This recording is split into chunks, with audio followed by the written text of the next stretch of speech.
nome é Alfredo Carneiro, sou professor de filosofia e editor do site netmundi.org, voltado para a divulgação de arte, cultura e filosofia.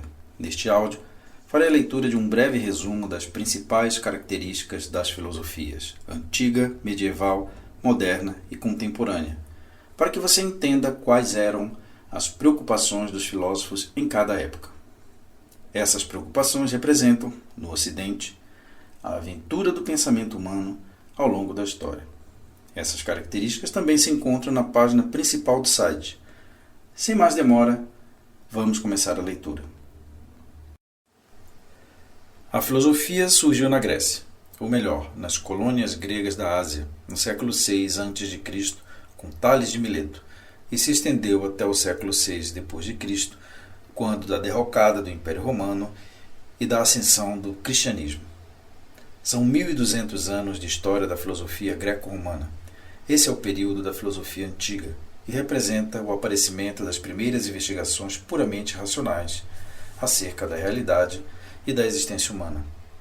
A filosofia antiga se divide em dois momentos importantes. O primeiro, com os pré-socráticos, os primeiros filósofos, que voltaram seu pensamento para a investigação da natureza, ou seja, para a cosmologia, e o segundo momento iniciado por Sócrates, Platão e Aristóteles, quando a filosofia se volta para o conhecimento de si mesmo, para a investigação da condição humana e para a ética.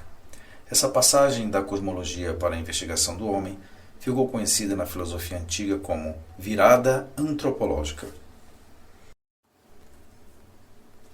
A filosofia medieval foi desenvolvida principalmente, mas não exclusivamente, na Europa durante a Idade Média, do século V ao século XV. A característica principal da filosofia medieval é a experiência humana fundamentada na existência do sagrado. Essa perspectiva da filosofia medieval ficou conhecida como a questão de Deus, que é a busca racional pela verdade, que não se contradiz pela fé cristã.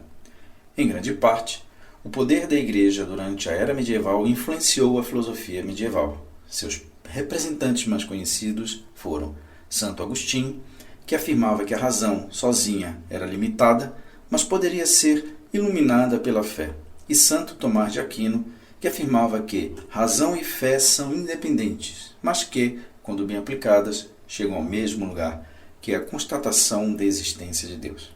Em um primeiro momento, no século V, a filosofia medieval é marcada pela patrística, com os chamados pais da Igreja, influenciados pelo neoplatonismo da filosofia antiga, da qual Santo Agostinho fazia parte. Em um segundo momento, a partir do século IX, surge a escolástica, marcada pela influência de Aristóteles, da qual Tomás de Aquino fazia parte. A filosofia moderna tem uma certidão de nascimento. A publicação da obra Discurso sobre o Método em 1637, do filósofo francês René Descartes. O mundo ocidental dava sinais de mudanças com o Renascimento reagindo à forte influência da Igreja no mundo intelectual e político. Mas será a partir de Descartes que a Era Moderna inaugura um modo científico de investigação inspirado no método cartesiano. Nesse período, descobertas científicas e transformações políticas na Europa irão inspirar pensadores como Rousseau, Thomas Hobbes, John Locke, David Hume e Immanuel Kant, sempre baseados na forma racional e metódica que marcou a filosofia moderna.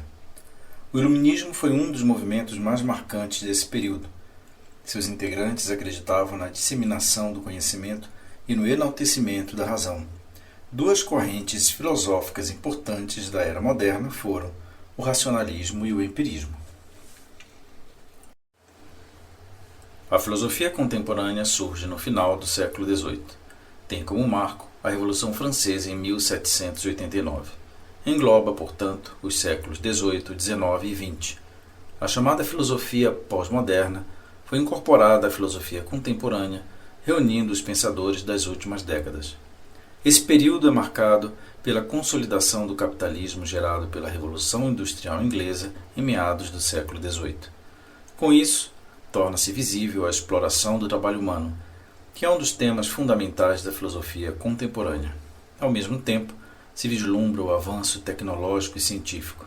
Destacam-se A eletricidade, o uso do petróleo e do carvão, a invenção da locomotiva, do automóvel, do avião, do telefone, da fotografia e do cinema.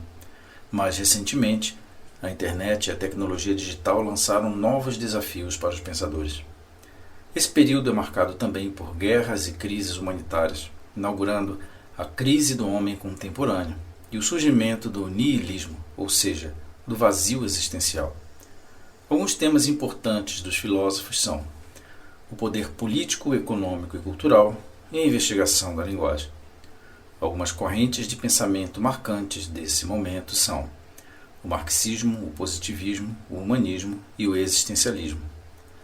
Alguns filósofos simbólicos são Friedrich Nietzsche, Schopenhauer, Hegel, Karl Marx, Jean-Paul Sartre, Wittgenstein e Foucault.